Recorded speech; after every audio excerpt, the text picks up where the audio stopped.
So you started a podcast in landscape lighting, which is as niche-y as I can possibly imagine.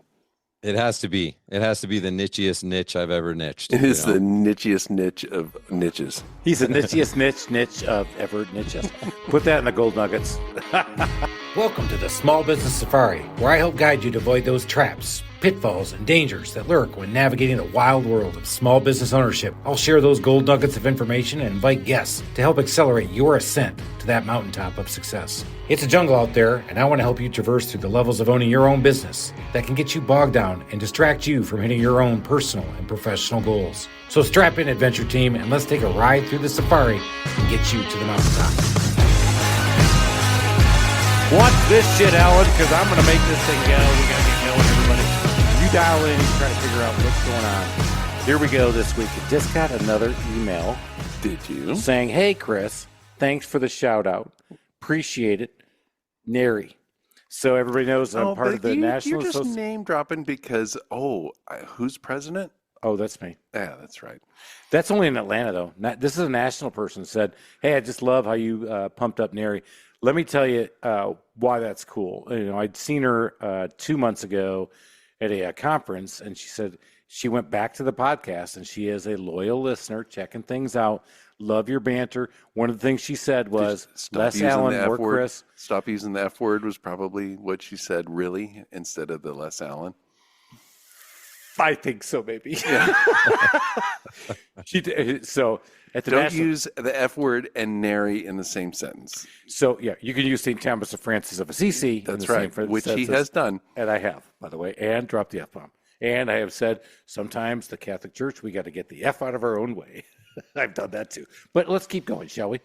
So we got a great guest on today, man. This guy, totally different service. Is he different because he's so good looking? And all right, guys, go to the YouTube. Once again, Alan Cindy, and Chris. Why do you do this to us? Yeah, Cindy, you're listening to this. It's your fault. And I'm blaming you. And you need to pause it right now and amp me up and put Ryan down. Or can you take Ryan's beautiful head of hair off his head and give it to us? I mean, look at the beard. I mean, my God. And the beard. I know he's got everything. Yeah. Oh, he's got it all. Whatever. I feel like we're I'm doing sure an he's SNL just skit. shallow. He's going to have nothing to add today. Guys, we got Ryan. Normally I'm just here for my good looks, that's why I'm not good on podcasts, because I'm better just on just pictures and videos, you know. But if I have to talk, this could be bad. And the worst part is he has a better radio voice than we do. He really does. And I am on the radio. You're on the podcast. Everything. We said we have a face for radio. Now he has a voice for radio. I know. Thanks for putting up with us. Ryan, thanks for coming on, man. We can't wait to keep talking to you. Let's get going. I love it. Thanks for having me. It's an honor, honestly. I've already had a blast, and we haven't even gotten started. Yeah, the stuff off air was pretty good. Yeah, guys, we talked a little bit off air, but we left it in the green room, and we're going to leave it right there because what's more important for all of us, you driving around, is you really don't want to know that Chris is Pope fanboying right now, because when we're taping this, the conclave is going on. This is a big time for all of us in our Catholic faith. Really excited about it. Who did you put your money on? So I went for so I put money on the Italian guy one, and I went Asian guy second. But I will not bet on that because that is for blasphemy. That's bad people. What are you doing? Dad doesn't listen, so I'm good. You can just go to confession, though, for that, right? I can. It all gets absolved on Saturday, bro. I can do anything. Quick story. I may or may not have ended up in the detention office in high school when I argued that the word F-U-C-K was not in the Bible, therefore it's not a bad word. May or may not. Will not tell you. So unpack that a little bit. So any word that's not in the Bible is not a bad word? Was that your logic? That's where I fucking came from. Okay. And how did that go? Any word that's not in there is not exactly a bad word. right. I'm like, I didn't see that. You know, it had the other ones, but it didn't have this one. And I did not use his name in vain. It sounds like you just like to make up your own rules to whatever game you're playing. Hello, welcome to my world, Ryan. So welcome to why I'm not a lawyer, which is why my son's going to law school, and one of my best friends is a lawyer and now a judge. Yeah. Chris needs to be surrounded by people who care about him, who can also protect him. And keep him out of a lot of problems that he usually creates for himself. Yeah. So Welcome to owning your own business. Ryan, you've done this. You've started your own business. You've rocketed up, and you're actually giving back. And we're going to talk about your podcast later because one of the things we love about that is that you did it. And so when I saw your profile come up, I was like, oh, we've got to have you on. So talk a little bit about how did you get into this biz to begin with, just the biz you're in? Yeah, the quick backstory really, it didn't start with this business. It started with another one. When I was getting married, I was completely broke, and $8 an hour was not going to cut it. Man, so she I must have been decided, really in love. Stop right there. It was the beard. Well, I guess. back up. Back up. Honey, I don't have any He's money. got great game, but look bro. at, but he must look have at me. great game. He is a great. You mean she married you broke? oh, dude, yeah, that's like the ultimate, right? I mean, you don't ever want to get married with money because then you find out later it wasn't the beard. You know what I mean? So no, literally, I thought I invented the window cleaning industry. The only experience I had with window cleaning was at the gas station where you got the squeegee with the backside rubber thing. I went down to, I looked in the phone book. I found a cleaning store. I go down to State Street. This was back in 2001. And I go in there and I'm like, do you guys have like squeegees and stuff? I want to clean windows, like the gas station. They go, we don't have that, but we have this whole cleaning aisle. And like, I didn't invent the cleaning industry. It was already there. They had squeegees, holsters, all this stuff. So we literally got like knocked doors that whole summer, made some money, made about 15 grand and could afford to get married. I mean, it wasn't like, super posh wedding, but it was enough to get married. So that was my introduction to entrepreneurship. I was like, wait a minute, I can just go hustle, grind, knock doors, make money and not have to like have a boss. That was pretty epic. So let's talk about that for a minute. A lot of us, how long have you been doing your business now? How many years? Well, I started my lighting business 2007. So whatever that is, 18 years now. You still tell that story and you can see that glimmer in your eye. And I've talked about this before. I go back to some of the most fun times I've had was probably that second year I was in when I was out there finishing something up for a customer or helping out one of my guys and the customer's just so thrilled and they give you $20 as a tip and you're like, wow. And here I am now, not being able to see all that, just getting the reviews and everything we do. And I think a lot of us would go back to a simpler time. We wouldn't go back to that simpler money, which by the way, I was kicking my ass kicked in. I was not making any money. But you had that fun, you had that hustle. Is that something where it like lit you on fire there? Well, yeah. Well, it was a blast. I had never experienced anything like that. I had, I guess, a little bit. Like even growing up, I would go knock doors and like shovel walks and make $20. And I was like, holy cow! Like I have $20 because earlier I didn't have $20, and now I can spend $20. So I kind of had that experience, but I didn't have like family or a father to show me how to start a business or anything like that. I just thought that you were supposed to go to school and then get a job.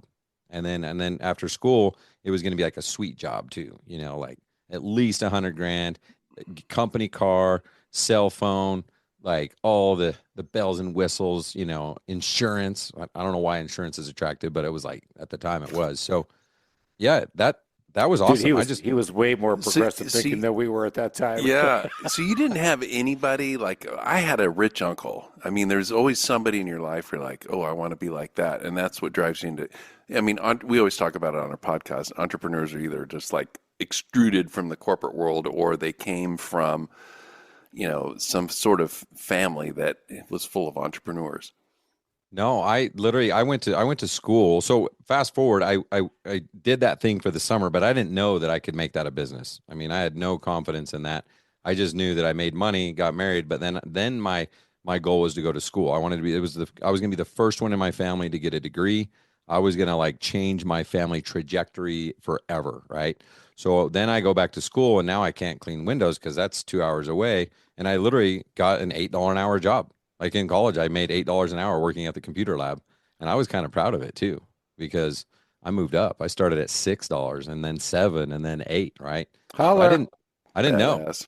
Yeah, like I was a badass. I was like assistant manager of the computer lab, 2 labs on campus. All right, mental image. This guy is really good looking, but I my know. mental image is like totally Best Buy I know geek. if you or I were, assistant manager of the computer lab, it would be what you think. And then Exactly. Ryan it's Ryan like does not all look of a like sudden that. all the We'd hot have- girls are like, "Oh, I like computers." We'd have the collared shirt with the short sleeves and the tie that doesn't go all the way down to our belly, but the small stuff goes for. And then we'd have the too tight pants and like, I got the badge that says assistant manager right here. Yeah, what you need, girl?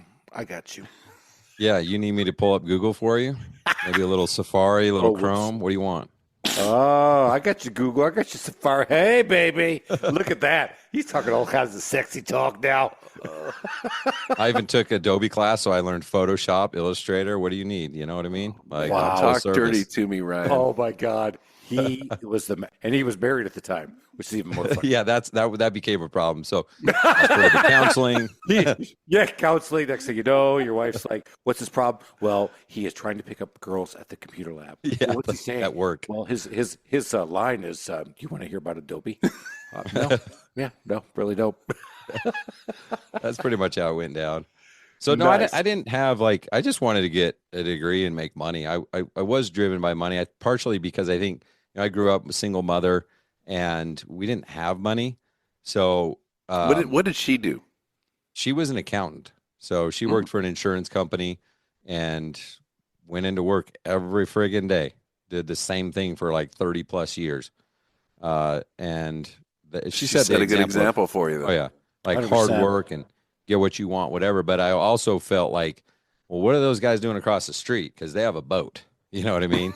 And we don't have a boat, and we're not even rich enough to get invited to go on the boat. You know what I mean? So I did get motivated to want money just because I didn't have it, I think.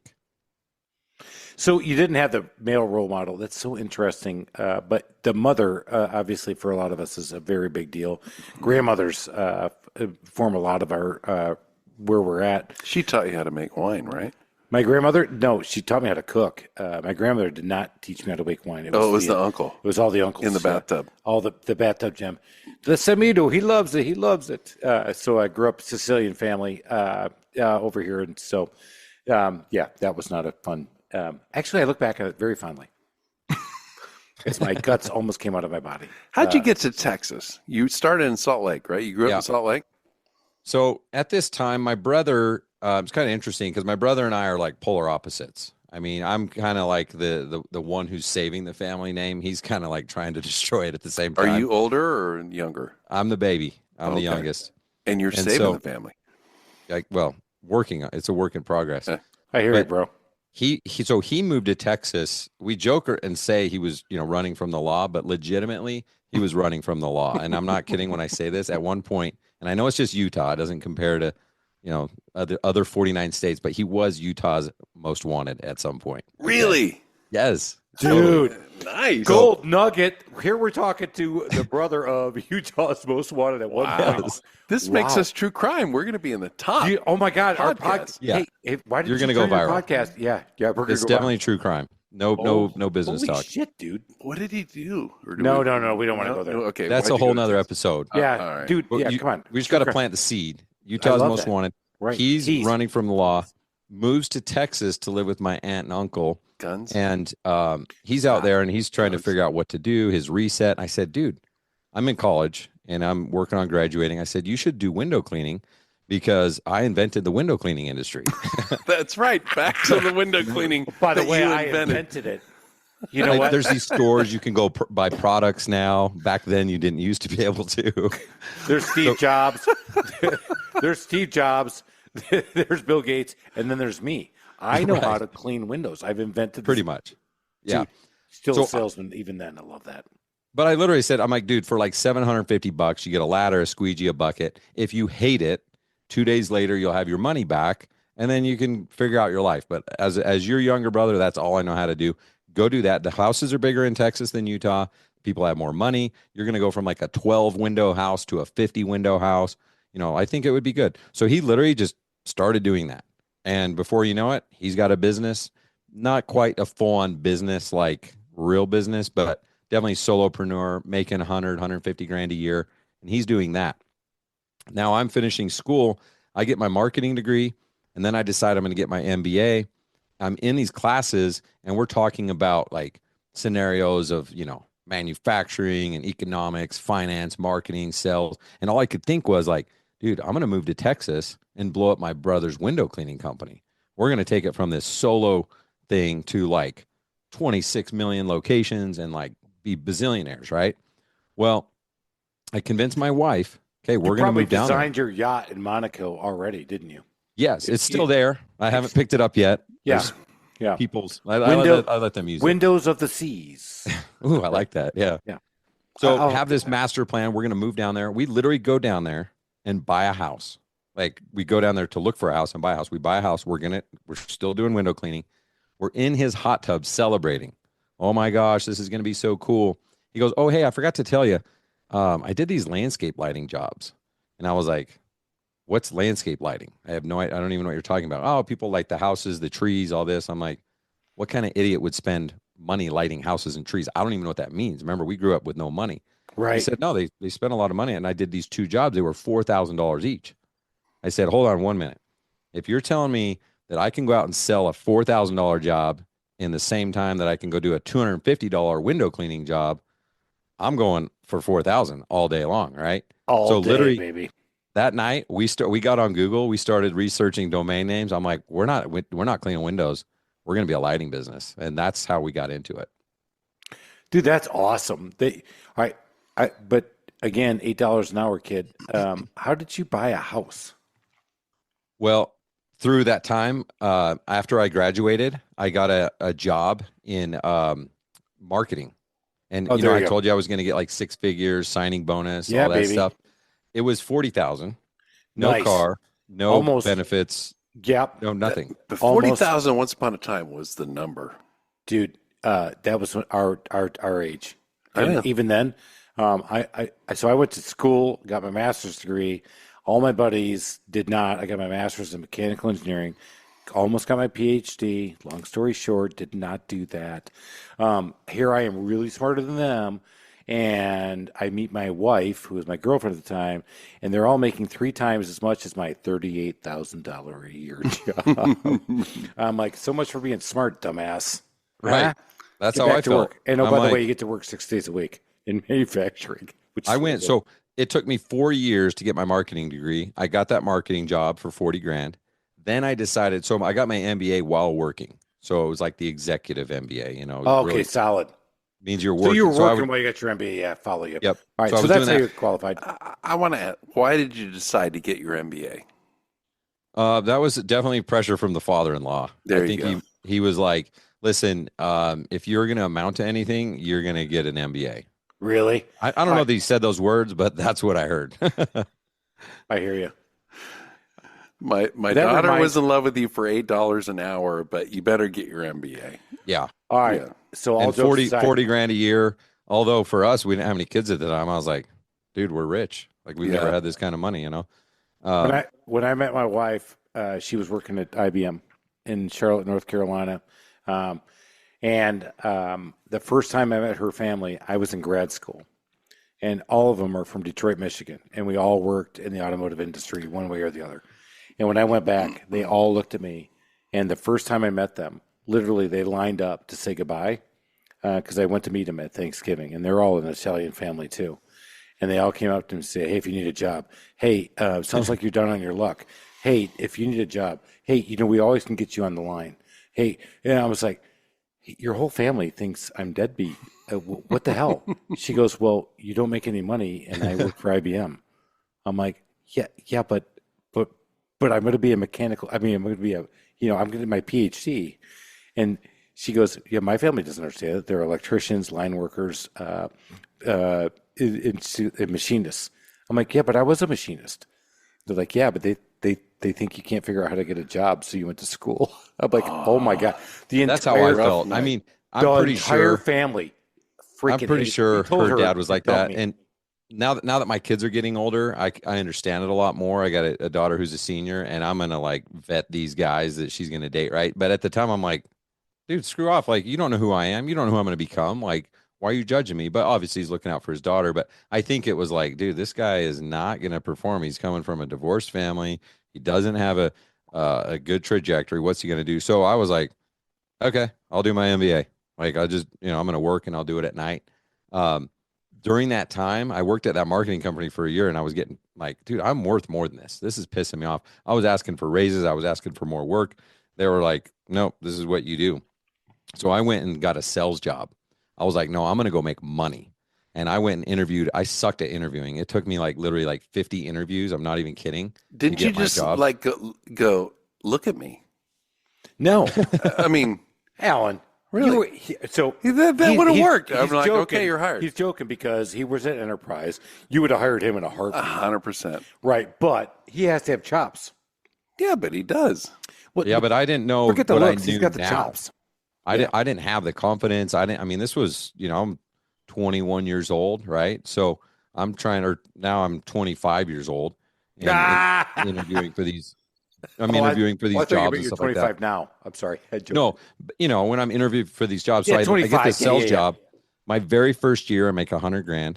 I'm like the top rep. That's how I afforded the house. Like I started making some really good money, and I was like, hey, do you guys care if I just work from Texas? Like if I move to Texas, can I work remote? And this is crazy because this is before COVID, before remote workers existed. They're like, yeah, you're killing it for us. We don't care where you work from. Just keep doing your thing. So you're able to build your business as a side hustle while you're getting a full-time gig. All right, that's awesome. Great move. All right, you went down there, brother down there on the lam doing this thing. Where in Texas? Dallas, Fort Worth. Okay. So you can't find him. And let's face it, that last name, you can't find him. Yeah. Can't tell you any more specifics.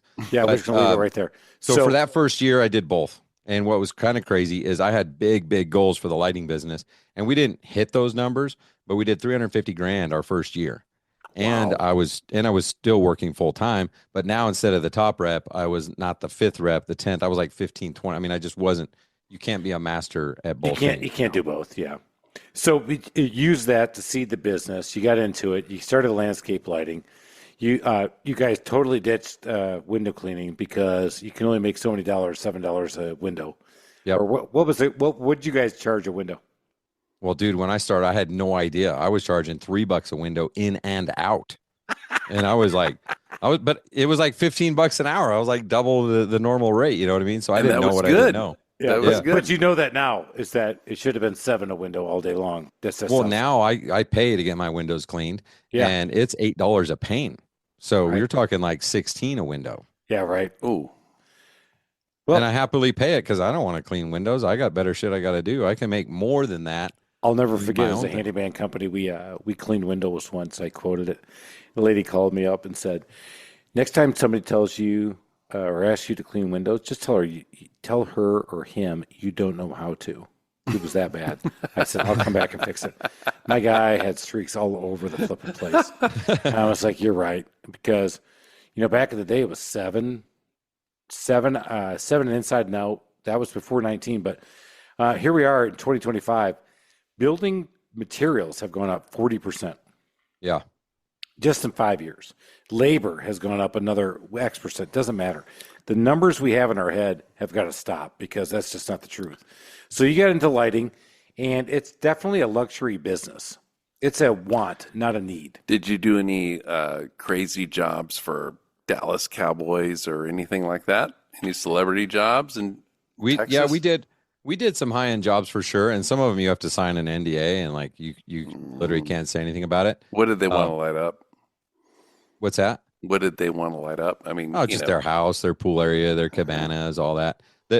Actually the more interesting people were like I remember I went and did a quote for a Dallas Cowboys player one time, and this is the challenge when you deal with some of these like well-known public figures, and even if they're not even well-known, if they're making money, if they don't trust you like 1,000%, then they think you're screwing them over. I went and gave a quote to a lady. We set up a demo, showed her what it was going to look like. There wasn't much to light, to be honest, and it was only $3,000. I told her, hey, it's $3,000. Are you kidding me? What, are you ripping me off because my husband's on the team? Blah, blah, blah. I mean, she went off on me. Wow. Literally kicked me off the property. And I'm like, $3,000, that's our minimum. Like if you had more, I would charge you more. This is all this is it. Like this is what it looks like. It's $3,000. You can't find anyone to do it for less. I mean, you can always find someone cheaper, but you're not going to find better, So Let's talk Yep. about that for a minute because I want to dive into the sales process. We talk a lot, and you've been on. You have your own podcast, and we're going to get to that in a minute. But the sales process. What did you learn, and where do you feel like your sales guys now need to understand the sales process the best? Well, I learned a lot through that experience, many others. I developed a whole sales process based on all the mistakes I made. So Right. one of the tips, like that lady Amen. had no idea. And if you've never had landscape lighting and you hear an average job is 12,000, well, that's going to seem high to you because you just don't have a reference. Someone could have a $300,000 car sitting in their front yard and still think $10,000 for lighting is expensive because they've never paid it, right? But they know that those types of cars cost 300,000, so no big deal. So one of the tools that I really started using was called the price marinade. So we would tell people up front on the phone, pre-qualifying, hey, just so you know, our minimum is about 3,500 and an average job is between 8 and 10. Does that sound about like what you're looking for? And some people would be like, no, that's a lot of money. I thought it was going to be 500 bucks. You know what? Feel free to look around. If you feel like, you guys decide to do professional lighting, you'll see that it actually is a lot more than 500. We'd love to come out and quote you, but totally understand. Don't want to waste your time. And we wouldn't go out there. Sometimes those people call you back 2 days later and be like, you know what? We just didn't know. We did ask around our friends and turns out that's what it is. Why don't you guys come out and give us a quote? So you have a pre-qualified lead, and you did not waste your time educating somebody and sending somebody out for an $80 lead or a $100 lead that you paid for somebody to drive out there just to tell somebody that, well, what were you thinking? Well, I was thinking that there are solar lights that you can just plop in for $1 a piece from the dollar store. Yeah, That's not what we're talking about, man. And sometimes exactly. you can get the bite, but sometimes you've got to do that price condition. So I think, again, pre-qualifying your customer is such a big thing.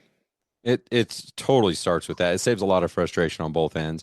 And as much as I was pissed that lady wasted my time, she's still pissed at me that I wasted her. She just didn't know. So it would have been real easy to have that phone call or conversation on the phone to say, hey, this is where it is. And the problem is, especially with lighting, people, even rich people, go to Costco and you can get a kit for like 500 bucks. So then they're like, what's it going to cost 500 bucks to get this installed? It's like, well, maybe, but not from us. Like we're going to use much higher quality lights with 10, 15-year warranties. We're going to put a design together. We're going to actually bury your wire, do proper connections, proper wiring methods, proper transformers, make sure everything's volted right. There's a lot more to a professional lighting installation than a DIY. All right. So as you grew your business, you started to figure out the price conditioning, do this, do that. What were some of the big things you had to learn from scaling? Well, one was, I thought it was just easier to just do it yourself. It's so hard to learn to delegate because the first time you ever do something, you suck at it. So the first time you hire someone, you tell them, hey, do this thing, and they don't do it. They don't do it the way you think they should. And the problem is your common sense is not their common sense. It's not common, my friends. Common sense is not common. Yeah, they would own the business and you would be reporting to them type thing. So that was a really hard thing to learn because you try it once, you hire someone, you tell them what to do with your common sense. They don't do it. So you're like, screw it. I'm going back. I'm just going to stay small. And you gave up on all this potential of your future opportunities just because you weren't good at training, just because you weren't good at delegating. That to me is the hardest part of scaling. Yeah, great point. I love that one. All right, so you went down there, you and your brother, you go into business together. Did you stay in business together?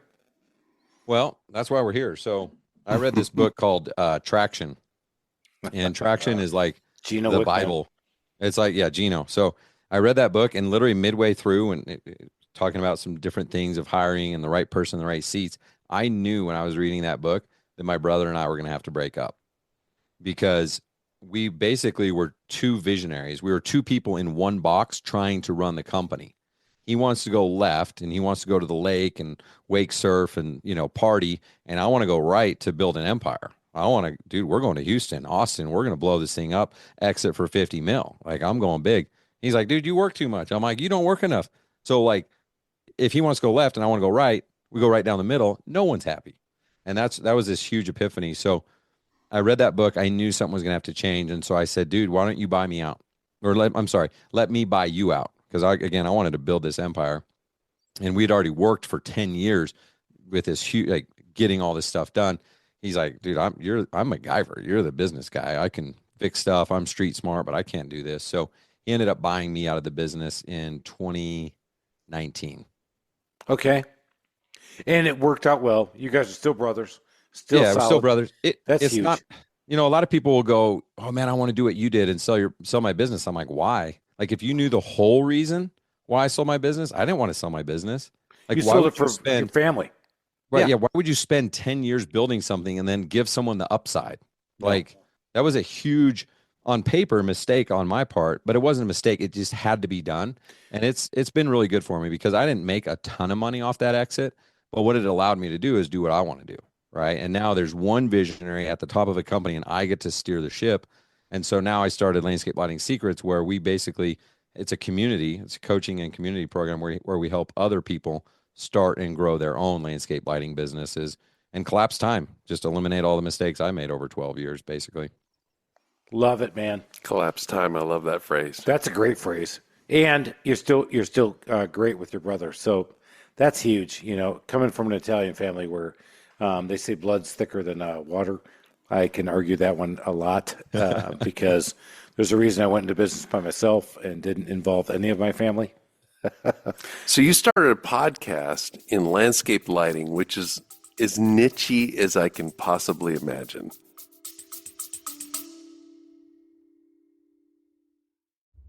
Do you have what it takes to start your own business? Are you tired of the 9-to-5 corporate job and ready to make that leap into entrepreneurship? Then you need to check out From the Zoo to the Wild, the new book by successful entrepreneur Chris Lalamia. This book is a unique perspective on the journey into the wild world of home services and delivering excellence in service while working in customers' homes. Lalamia shares his path to success in this industry, including proven customer relationship strategies, award-winning customer experience processes, and a unique approach to training a team of service technicians to perform at the highest levels. Whether you're a small business trying to scale or a franchise operation, From the Zoo to the Wild will give you the mindset, habits, leadership style, and customer-oriented processes to succeed as a small business owner in the home services space. So if you're ready to take control of your future, get your copy of From the Zoo to the Wild today, available on Amazon.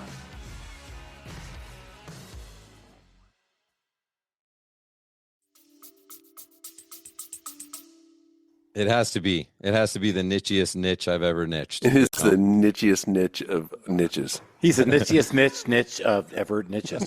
Put that in the gold nuggets. Well, it's kind of crazy. So I didn't even mean like, oh, I'm going to sell my business and then I'm going to coach others. And like, this is the plan. Like, no, I don't know how to plan that. Like, there's no way I could figure this out. When I sold my business, I was trying to figure out what I wanted to do. I was doing some digital marketing for people. I had friends that own businesses and like, dude, do what you did with your company for us. I'm like, okay.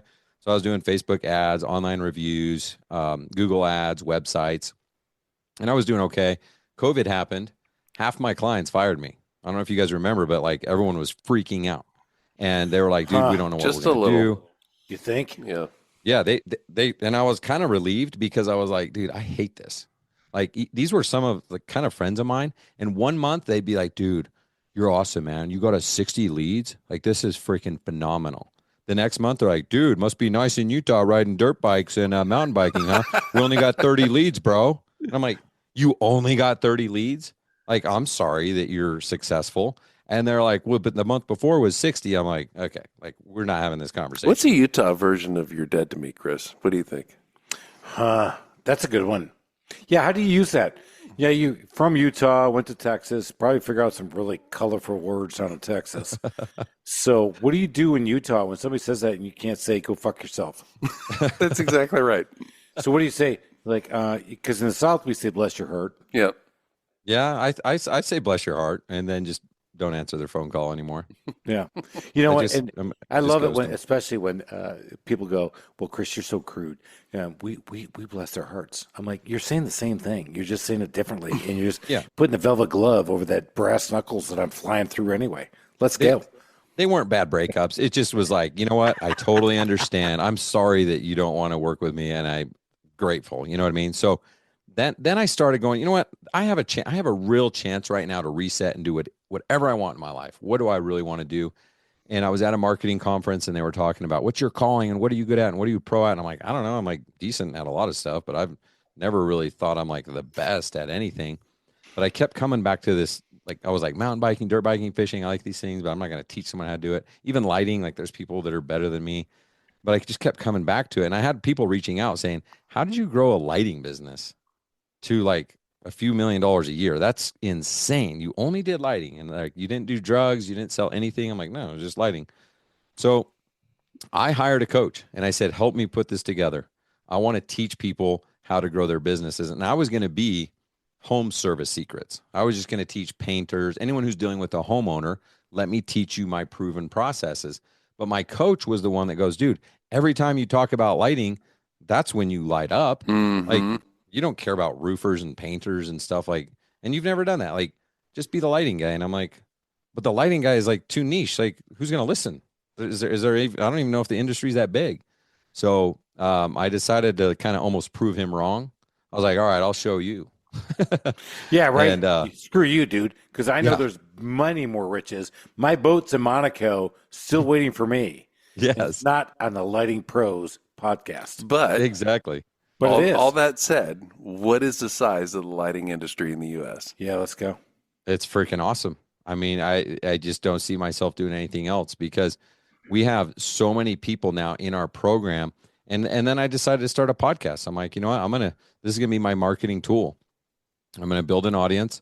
And it's literally my number one lead generator is my podcast because you get to build this relationship with people and let them into your life and tell these stories and everything else. So we're never going to have millions of followers, but it doesn't matter. Like the people that do listen, the people that do follow, we're changing their lives. And it's never like, I joke around like, oh, we're going to go viral, but I don't want to go viral. I just want to go viral within the lighting community. Viral where it matters. Yeah.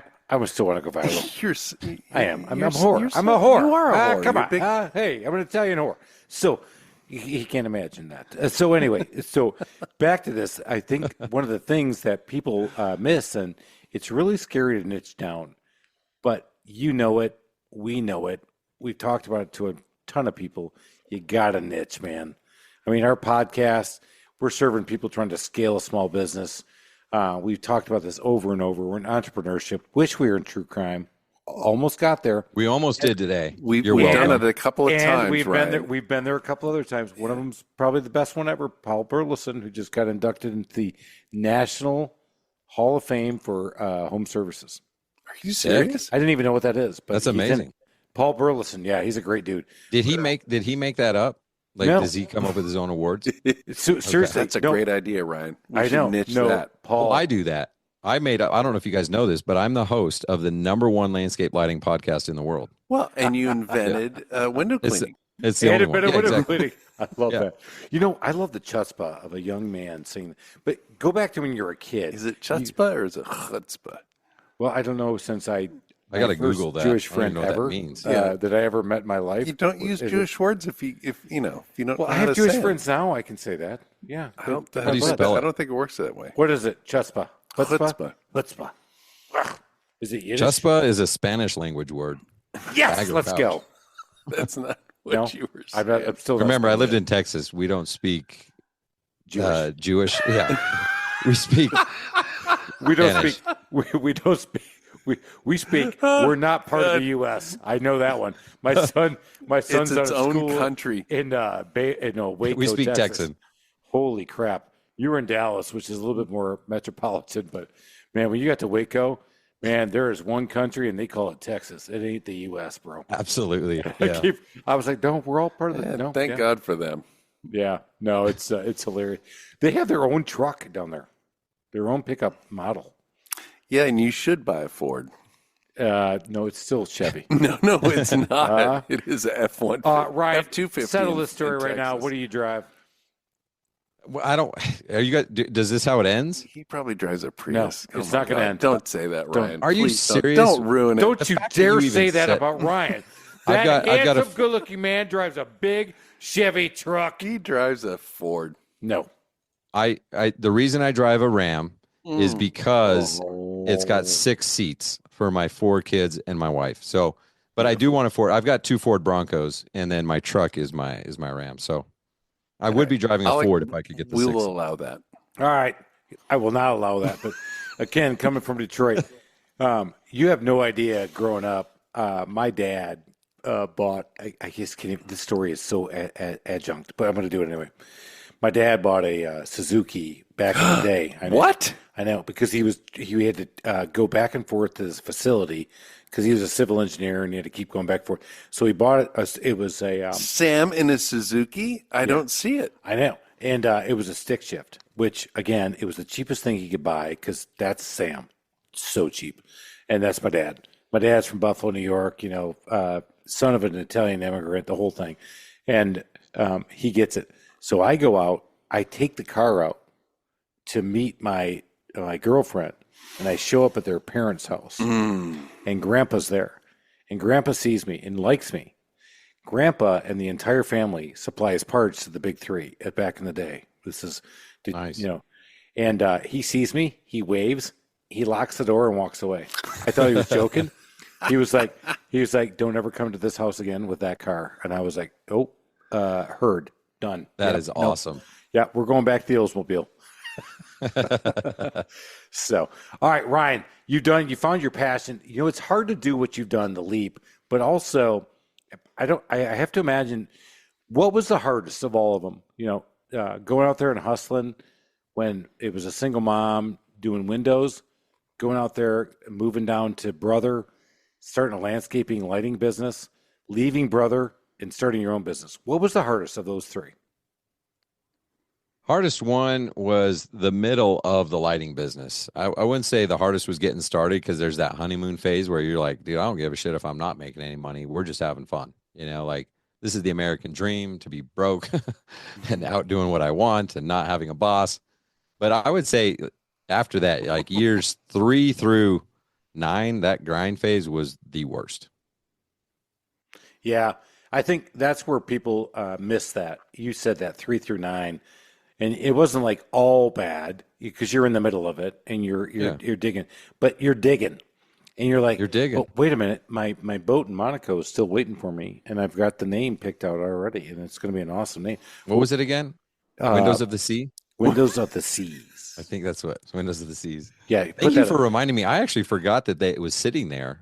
I'm assuming they're chartering it out or something. They're waiting for you. They're waiting for you. got people And you're out like, there. no, I can do this. But you're like, no, but the American dream is I'm supposed to be broke. You go back to the most romantic phase of all of our businesses. It was the beginning, and how we did it. But where do we want to be? And people say your why, and Alan, we talk about this a lot. My why has evolved so hard in so many different ways. Is it really? It's gone from like big boat and fast cars to fast cars and big boat. It just changes the order. Yeah, I think so. No, so not fast cars.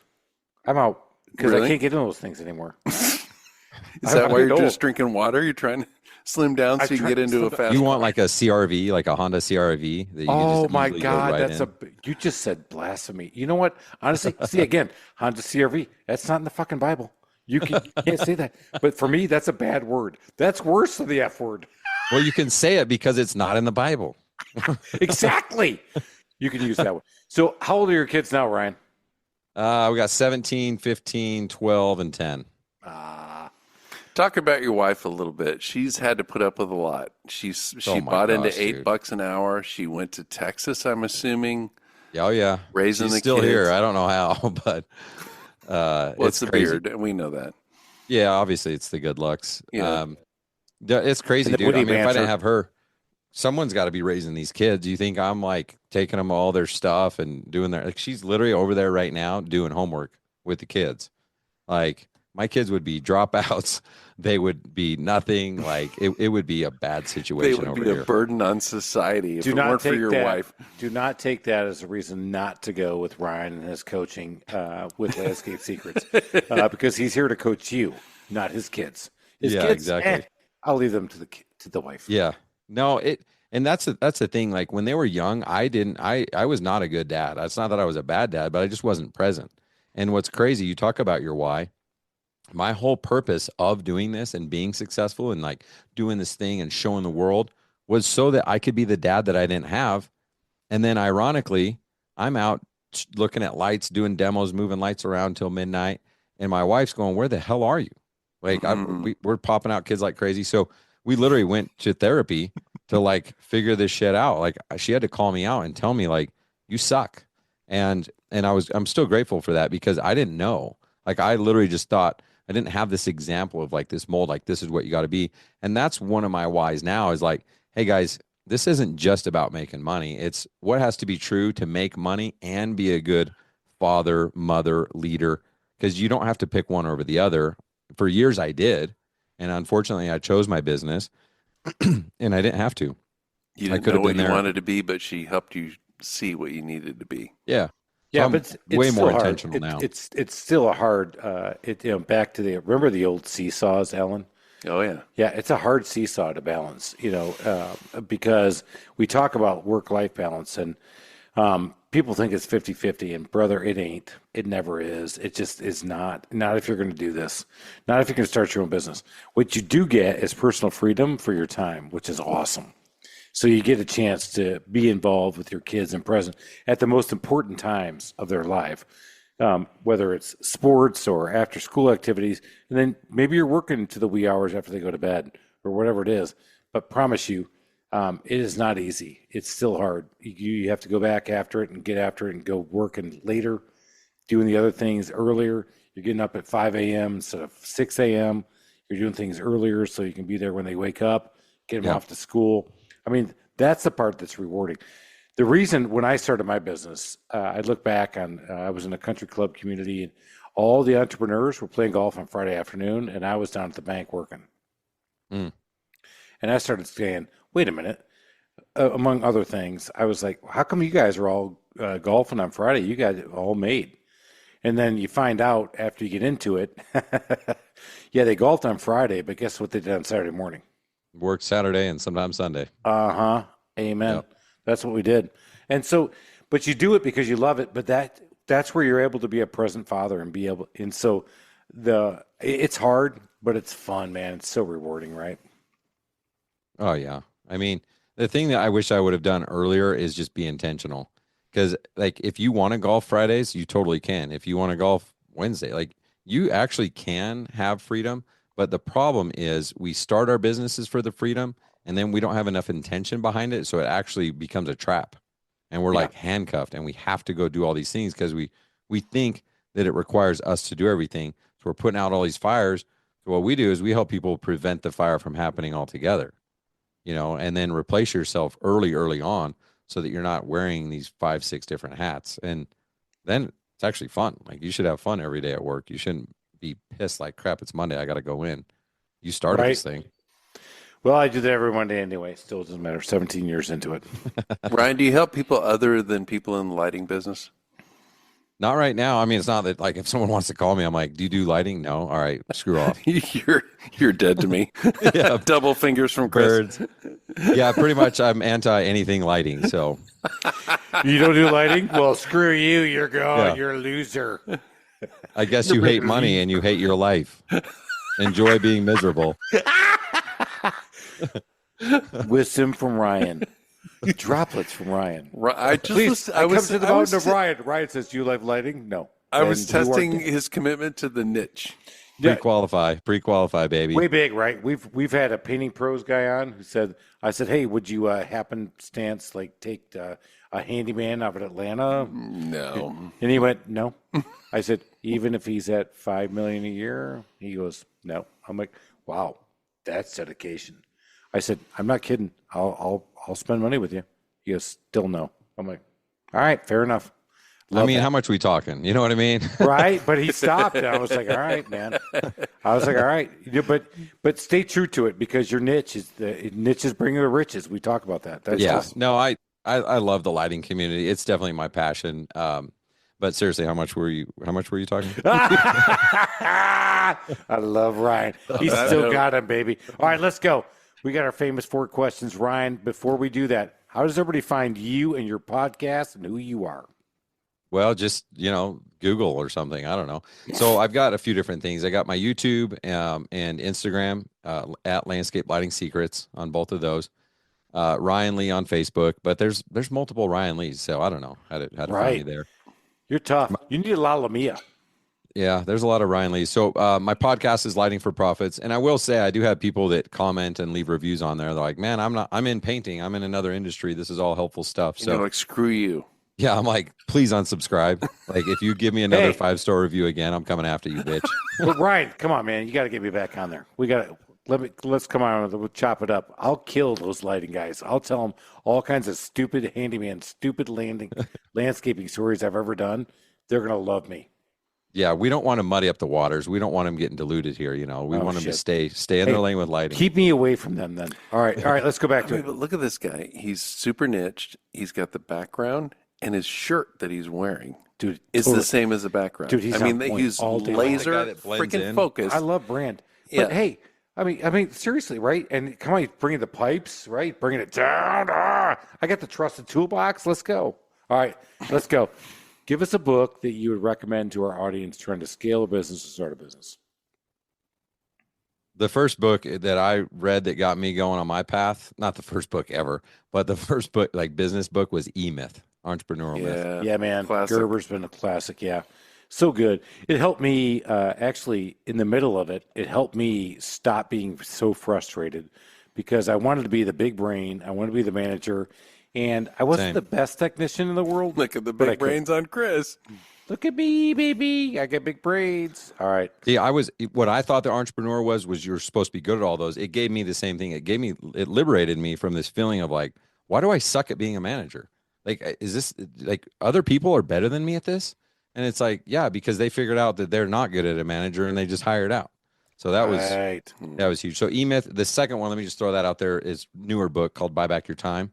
And the reason why I like that one is because once you understand the E-Myth and understand the whole process, buy back your time. Like, this is the whole blueprint for replacing yourself and going from operating your business to owning it. So he talks You about need that like one. hire an admin, then you're going to replace fulfillment, your installation, whatever it is. Then Cindy. you're going to replace sales. Write down buy back your time and edit this out. But she won't, but it doesn't matter. Kidding. Yeah. Cindy, That's a good give me one. the Cliff's notes on Buy Back Your Time. All right, love that one. Ooh, yeah, Cindy, really good tell me how to buy back my time. I love that. All right, In three what's the sentences or favorite less. feature of your home? Feature of my home, lighting, outdoor lighting, bro. Oh, what do you got? So what does the lighting guy have on Dude, his own home? Can you you got to send us an email on that one? Is it like I wanna Lord see what it looks like. Farquaad, just like, the whole neighborhood? Woo! No, I'm thinking you said We turn our lights on and the whole state just dims. I'm talking Christmas vacation lights. every night. Oh, there goes Ryan again, showing off.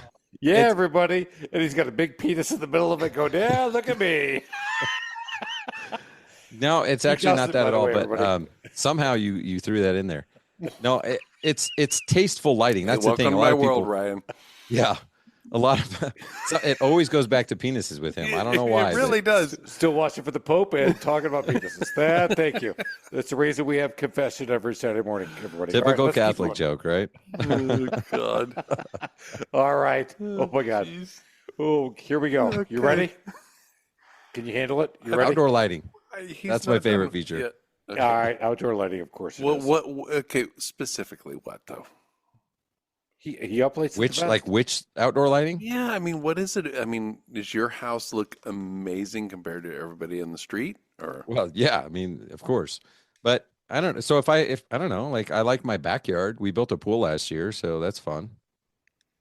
okay, all When you lit say up. feature, like, do you want me to name like a specific peak? No, No, send me I just kind of want to know, it's in hard in the outdoor podcast lighting, like, what is the deal? What is the big deal? Like, what? So I have Okay. outdoor lighting on the If front you're of the the big house. dad, if you're Chris, Yeah. and Yeah, you but want did you just get like professionally? And I got the pool. you professionally want your designed? neighbors to say "suck it." Yeah, I do, by the way. That's right. What do you I'll do? send with the I'll outdoor- send you guys some photos of like. Yeah, we're gonna post those photos. Go check me out, Instagram, Chris Lalamia.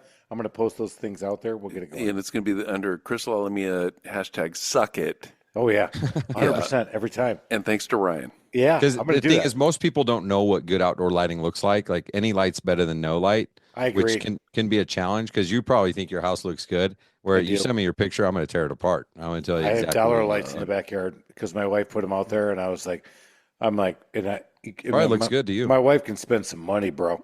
So I was like, I wasn't going to tell her. Give me your number. Yeah, I know, Yeah, right? Ryan, You need this to is meet a her. good prospect for you. She goes, those look good. I'm like, yeah, baby, those look great. I just love those. If Nicole says this is what I want, that's what Chris buys. That's exactly right. Well, that's why he's a good husband. Yeah. Yeah. So I got the front yard's all lit up, but the backyard with the pool, yeah. I'm like, all right. All right. I did have a guy, and he lived in like my neighborhood in Texas, was like just what I call a regular neighborhood, $250,000 home, and he spent like $14,000 on lighting, and I'm like, what the heck is it? Like, did you hear what I said? It wasn't 1,400, it's 14,000. I'm like, dude, you're like, and he's like, yeah, is that not normal? I said, no, it's totally normal. Yeah. He told me, he goes, what Mrs. Martin wants, Mrs. Martin gets. And Yeah. I'll always remember that. Never write the check for the customer that they want to write. 'Cause Exactly. You will never spend that money, but if they want to, God love them. Let's go. Yeah. Right. All right.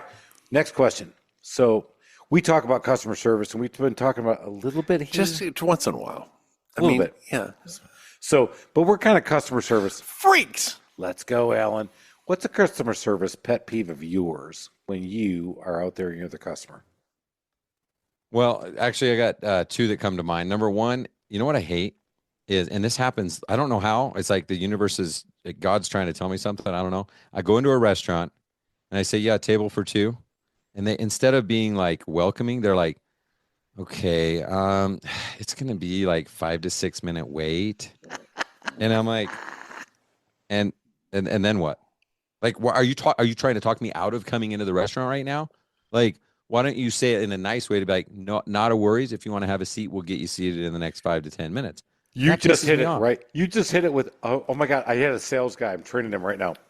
So we do the whole sales process. We're in handyman and remodeling business, and we're doing handyman. And he does the whole thing. We go through 35, 40 minutes with this guy.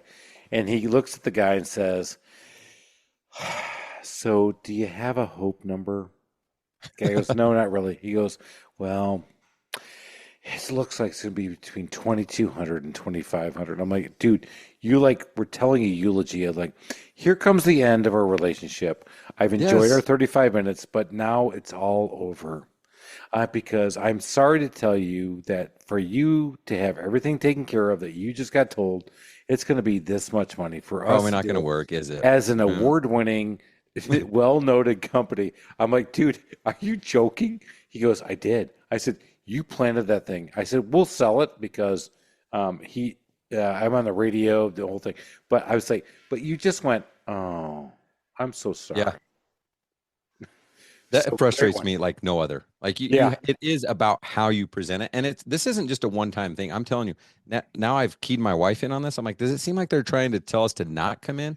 Right. And now she knows. She's like, man, everywhere we go, they do the same thing. I'm like, why doesn't Instead- someone come in and then give them some training? Instead of saying, good news, I can get you in 5 minutes. You're like, Yeah. oh my God, you're right. 5 minutes here in Atlanta. Sometimes if we don't have a reservation on the weekend, it could be an hour and a half. Oh, Yeah. I'll take it. This I it love it. literally is their tone. Yeah, it's gonna be like 20 minutes. I'm like, dude, if I owned this restaurant, you'd be brings me fired back. immediately. Yeah. Like, Oh, I love that. Oh, 20 minutes is nothing. Like we came to wait 20 minutes. Yeah. You know what I mean? Like Where's the bar? I'm in. All Crazy. right. Last one. Give us a DIY nightmare story. I'm talking- DIY. Yeah. You did something, fire happened, water, maybe you impaled yourself. Just cut a little finger off or something. Yeah. So I got so all 10 something I still. did at my own house. But I have all 10 that literally 3 of the 10 have been impaled. Yeah. Wow. Oh, yeah. I mean, It's called a hand clamp, bro. Choo, choo, choo. Carpentry. I'm like, oh, shit. I just put one through my finger. I think I don't necessarily have anything like extremely gory or anything to do with penises, but I would say it really comes down to the fact that anytime I try to do DIY, like I think it's going to take an hour, and I'm telling you, dude, luckily Lowe's is not too far because I'm back and forth, and sometimes it takes more than the day. It takes 2 days, and my wife's like looking at me like her dad used to look at me, like I don't know what I'm doing. Like I need an MBA, and I'm like, Yeah, you're listen, getting it I know what now. I'm doing here. The YouTube video shows this gasket, but when I opened it up, it didn't have this gasket. That's the only reason I'm going back. Not because I don't know what I'm doing. I know what I'm doing. I'm highly qualified, but this YouTube video showed the wrong gasket. So it's not me. It's the video. It's the I gasket. love the 5. You know what? That's a DIY number story. People go, oh, I can do this myself. I'm like, all right. And then they'll never tell you because nobody ever calls back the contractor and says, oh, by the way, it took me all day to do what you told me it would take an hour, and I was not willing to pay you $180 for 1 hour. I'm like, okay. But that's exactly what happened. You went back and forth to Depot, Lowe's, Menards, wherever you are. It happens a 4 lot. or 5 actually. times. And you go, damn it. One more time. And then all of a sudden, Damn yeah, it. then you open up the next layer of the hatch or whatever, and then it's like, now I got to go get a different tool. Are you kidding me? Now I'm involving AutoZone in addition to the hardware store. This is bad. This is bad. Ryan Lee from Lighting has happened. It's got to go. Alan, Landscape Lighting Secrets. You know why I know that? Why do you know that? Because it's all over. He does awesome. You ready to go? I am. Are you ready to go? I don't know yet. I'm still thinking. I just want to bask in the glory of landscape lighting. Of Ryan. He's And amazing. He hit I on just- one. I'm actually just basking in You people guys are hilarious. because this is so fun. Because when people do that, they have no clue that they just wasted their entire flipping weekend to do something. They're like, "Oh, anybody can do this. Any handyman can do this. I'll put my own lighting in." I'll go to Costco and get the kit. Yeah, I'll do that. I just love that one. I'm basking in the glow. All right, kids, we learned something this week. We did. We got to go. We got to make something happen. You know what you got to do? I hope you learned something too. Fast forward 1.5 speed. I doubt you can listen to me in 1.5, but you got to try as hard as you can. That's what Chris says. because but we got to do as go. I say, not as I do. Because I do it every time. We got to keep going. Keep getting up that mountain. Let's go make something happen. Make it go. Let's go make some flipping money, baby. Cheers, everybody. Thanks, Ryan. Thank you guys. for listening to this episode of the Small Business Safari. Remember, your positive attitude will help you achieve that higher altitude you're looking for in the wild world of small business ownership. And until next time, make it a great day.